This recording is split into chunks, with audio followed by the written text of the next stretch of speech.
Hey, this is Will Cooper. I'm here at the Vice offices in Brooklyn, New York. Nunavut is Canada's youngest territory, but it also suffers from incredibly high rates in suicide and crime. Many people think this is a result of the fact that the country is consuming an incredible amount of alcohol, which is crazy considering it's banned in 95% of its area. We went to this new territory to find out if Prohibition is helping or hurting it.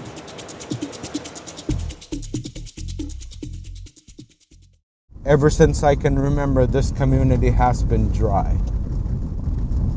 So when I was young, it was such a huge high to try and get booze. Nunavut is the largest and northernmost territory in Canada. Officially founded in 1999, it's also the youngest. For the Inuit of Canada's Arctic, the 20th century arrived in a hurry. Before the Second World War, most were still hunters and fishermen. It's only been 2 generations since Canada's stewardship forced the Inuit people from their traditional semi-nomadic way of life into a modern sedentary one. But while the introduction of things like heated homes, standardized education, and healthcare seem to have made everyday life more convenient, Canada's history in the Arctic is mired in tragedy, and the traumatic effects of residential schools and forced relocations are still being felt. Today, Nunavut is in a state of social crisis. Crime rates are 4 times the national average, and the rates of suicide and homicide are over 10 times higher than the rest of Canada. If you ask people here what the driving force of the problem is, a lot of them will tell you, alcohol. In fact, the literal translation of the Inuktitut word for alcohol is bad water. In some parts of the territory, 95% of police calls are alcohol-related.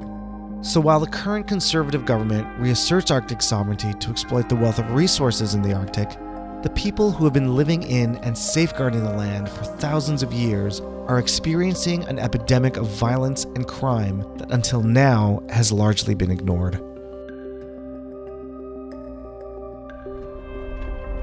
It's a beautiful town, but it's a clash between technology, internet, iPhones, and traditional ways. The worst time in the States when there was prohibition, alcohol was flowing everywhere and everybody wanted some. And it makes it like what's prohibited is attractive. Same thing here. It's creating also a black market. Bootleggers will take advantage of instead of having a shop, which the revenues could come back to the community. If you're really alcoholic, you'll still drink your 60 every day, but you'll have more money in your pocket and you need that money to go do groceries. I don't blame the bootleggers, I blame the system. There would be no bootleggers if it would be legal.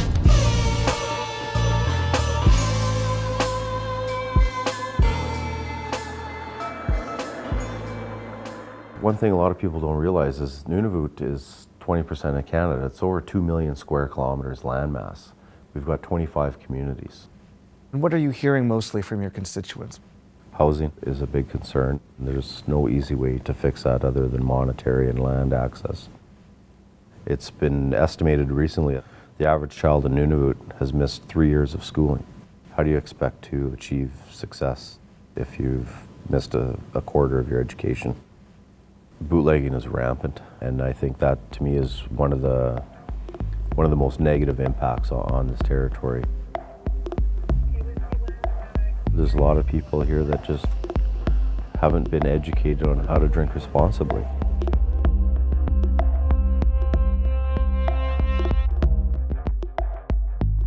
Jim Bell is one of the more outspoken people we met. He's the editor of Nunavut News, and he's been a journalist in Nunavut for over 2 decades. After division in 1999, nobody bothered to look at the crime rate and look at the increasing numbers of people who are flowing into the court system and say, maybe we need more correctional center space in the new territory. The rate of violent crime in Nunavut is higher than the rate of property crime.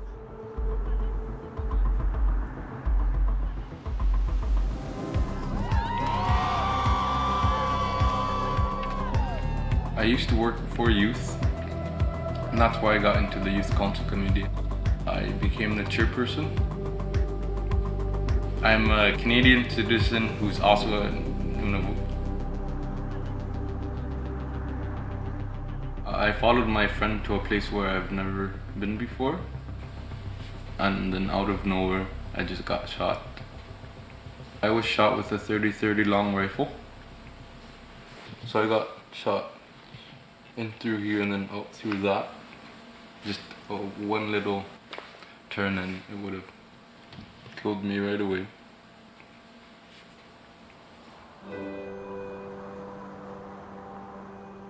The capacity for violence is there whether the person is drunk or not.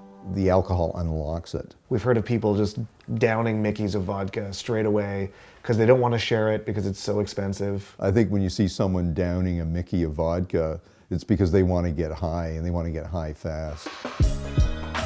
Even though alcohol hasn't been sold in stores since the 1970s, buying booze in Nunavut isn't impossible, but it's extremely annoying. Right now, if you live in a community like Iqaluit, where alcohol is non-restricted, you still need to fax or mail your order to the Liquor Commission. Now, booze selection within Nunavut is pretty limited, and because of the EU seal ban, there's a reciprocal ban on European booze. So if you want something weird and exotic like a French wine, you first need to go to City Hall to obtain an import permit, and then wait for your booze to come in from Rankin Inlet, Montreal, or Ottawa by plane or boat. If you live in a restricted community like Baker Lake or Resolute Bay, you still have to go through that whole process of importing your booze. But not before you get the approval of a panel of elected community members that form the local alcohol education committee. Now these guys can set the limits on the size of your order, or even deny your application if they don't think you're responsible enough to drink. Finally, in prohibited communities like Pangerton, it's completely illegal to import, purchase, or consume any amount of alcohol. This creates a lucrative opportunity: bootlegging. A bootlegger can buy a $100 bottle of vodka from Iqaluit, bring it to Pang, and sell it for up to $600. This booze scarcity and the lack of responsible drinking experience creates a culture of heavy alcohol consumption and the heap of social problems that come with it. Could you give me a profile of a bootlegger? Probably a guy, but some are women with usually low income, usually in a non-unionized government job, in some cases unemployed, who are trying to get a few extra dollars to supplement their income. Under the condition of anonymity, we were able to meet up with a bootlegger who fit Jim's description perfectly. So tell me, how did you get into bootlegging? Just so I can support my own habits of drinking. Do you have any booze on you right now that you're looking to sell? Yes, I do. Let me see it. Oh, wow. So how much would this go for legally? Between $65 and $70. And in Pang, how much would this cost? Between $550 and $600. Do you think Prohibition is working and cutting down bootlegging? One way that would help too to cut down on bootlegging is they finally opened up the beer store. A lot of people would drink more beer than the hard alcohol. Why do you think they binge drink on the hard liquor? Everybody loves to binge drinks with hard stuff. Once they get it, they will drink it until there's no tomorrow.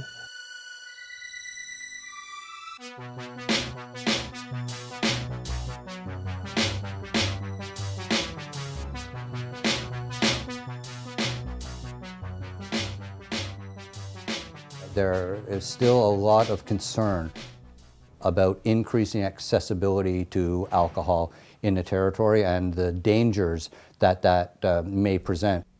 Part of our concern with access to beverage alcohol is the safe storage of it and our warehouses. It has had, over the past few years, some break-ins.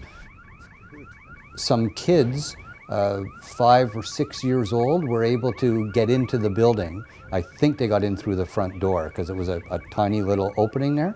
And the motion sensors were set too high. So they were playing in there for several hours. They finally came out of the liquor warehouse, and a couple of guys about 4 in the morning saw them and made them go back in and open the door for them.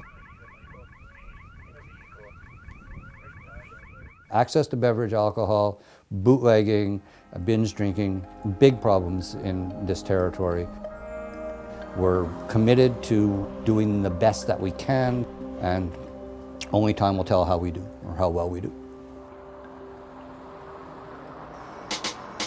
In Iqaluit, if you wanted a beer, you can go to the bar or order one from the Liquor Commission. But we wanted to see what it was like in a place where alcohol was completely illegal, so we flew to Pangnirtung. When we arrived, we went for a ride with Tommy Akalukjuk to see just how dry Pang really is. Ever since I can remember, this community has been dry.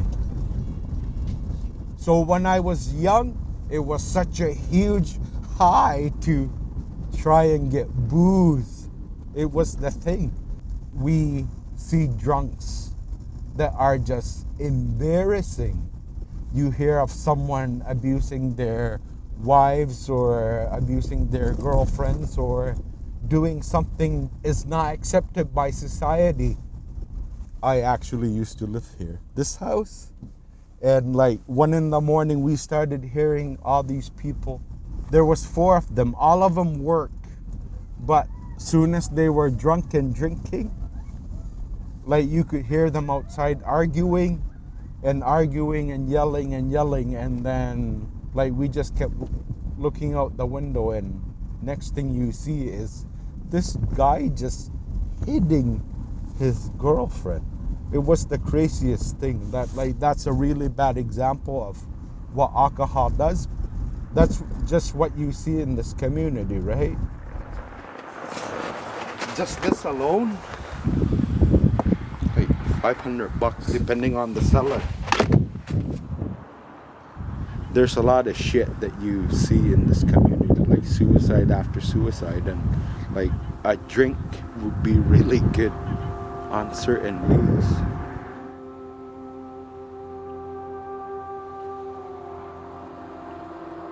How has alcohol changed in Pangnirtung, and what effect has that had on people? Tabunga katale pinnaja viutilausema matainu akuni. Nuna taalutta tabunga. Ema inuisutullu innailu katingatia onna kattalausema kalwangata. Kisiani tamanna pijaublialuttillugu inu katiginninga ungasitsaqattautivalliasimayo. Taimaalli imealoqaqiaqanginninga atuutiqattugillaqattaqa. My parents' age group, that peer group, who were just coming off of living in the settlements and moving here where anything goes, was scary for many of us who were little. Why was it scary? What did you see that was so scary? Lots of anger, fighting, sleepless nights, waking up to no more food. And what was that like for you as a child who'd grown up through the chaos? That drove me to the complete opposite of I'll never have a drink. But I went a little bit too extreme. That didn't introduce the next generation to healthy drinking. What could be done for people of your generation who've gone through that intergenerational trauma and they're just passing it on to their kids? What I went through was finding my identity through processing sealskins. All of it, education, spirituality, and culture, all combined together. And I'm also finding the schools are really emphasizing on cultural inclusion to pull all the pieces together. Oh, okay, so. Not quite like the ghost movie. Cool, I think I'm done. Okay, I'll take those. Good. I got my jeans covered in seal blubber.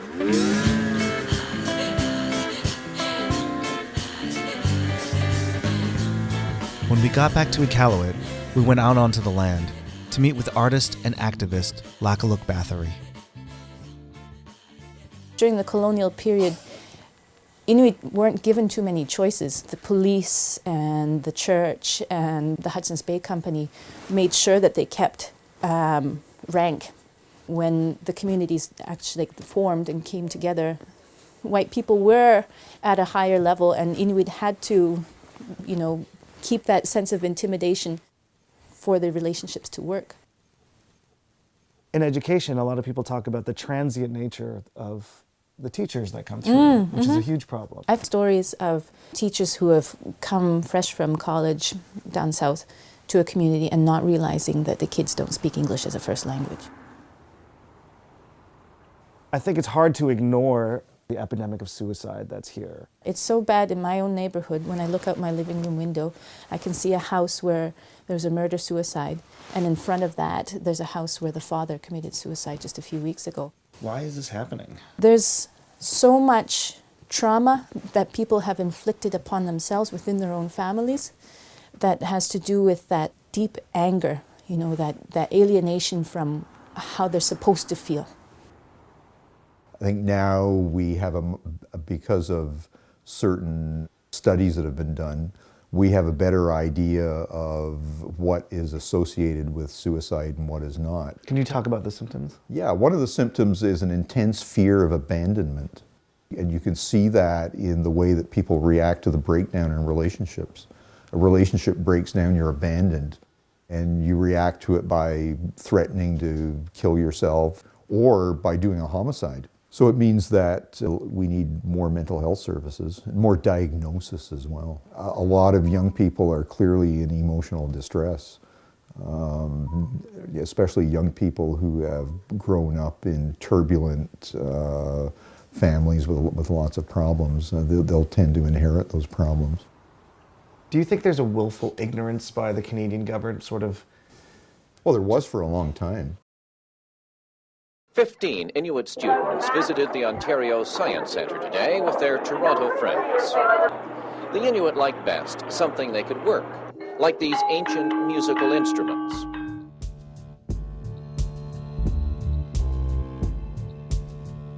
Alethea Arnacook is a filmmaker whose work explores the relationship between traditional and modern Inuit culture.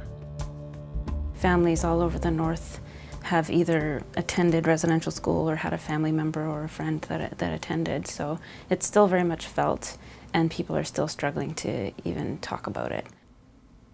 There are many people who were taken away from their homes and their parents and put into residential schools from the age of 4 and 5 years old, and so of course they didn't learn to deal with anger in the same way that their parents would have taught them, and are quick to anger because that's what they learned in residential school, where they were beaten for just stepping out of line or speaking their own language.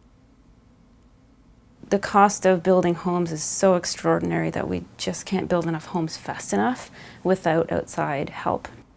When you don't have enough homes for people, you end up with a rapist, for example, living with the woman that he assaulted because there's no other choice. Breaking the cycle of passing it on is really important, and there are lots of ways that needs to be done, including more access to mental health services, addictions treatment, but also solving the housing crisis and giving people something productive to do. One of the art history classes I took showed a whole bunch of paintings of people just drunk and passed out in the streets. These awful scenes in England. So I read into it a little bit, and I realized that all cultures, once they're exposed to these kinds of things, there's a period of time where people don't know how to handle it, and it takes experience with this new drug to learn how to live with it and not let it take over your life. Since we only moved into town and had access to alcohol and drugs 50 years ago, then it's still fresh. We're still learning how to deal with it, and I have no worry that it's eventually going to get better. A lot of the young men who are struggling so much have incredible skills out on the land. Right. And on the water and stuff. So if they were able to bring their leadership skills together with the experience of being a student in the school, how much more pride would they have?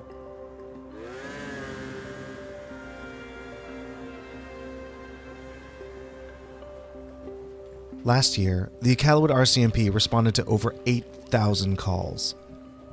This is in a city with a population of just over 6,000 people. How many of the calls that you answer here have to do with alcohol? I couldn't give you exact numbers, but certainly the bigger portion of them are alcohol related. Whether or not the initial incident that led this person to be on conditions was alcohol related, or speaking of alcohol related, maybe we need to deal with this first. Oh.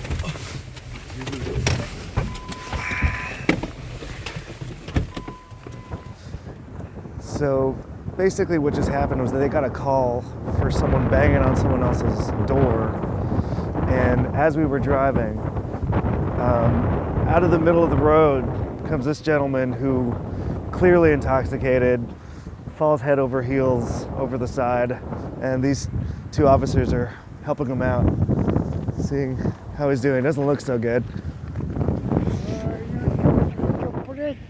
Yeah, we're gonna give you a place to sleep tonight. We're gonna give you a place to sleep tonight. Just a couple hours, and when you wake up, we'll let you go, okay? So Jonas, you understand that you're under arrest, okay, right now? For being drunk in public. Thanks.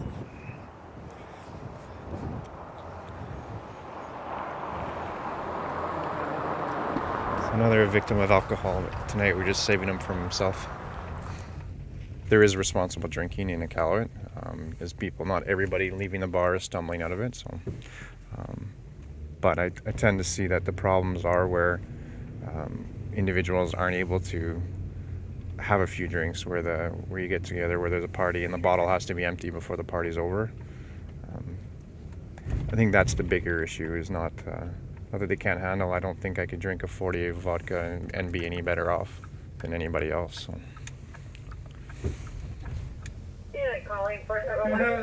You're under arrest right now because you're on conditions not to be drinking.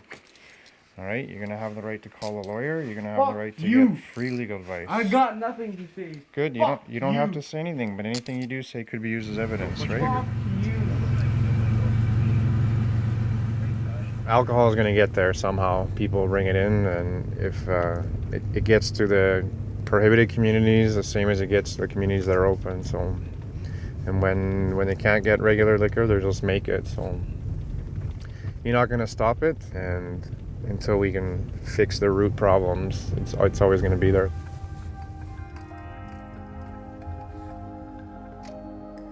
What is it that gives you hope about the future of Nunavut?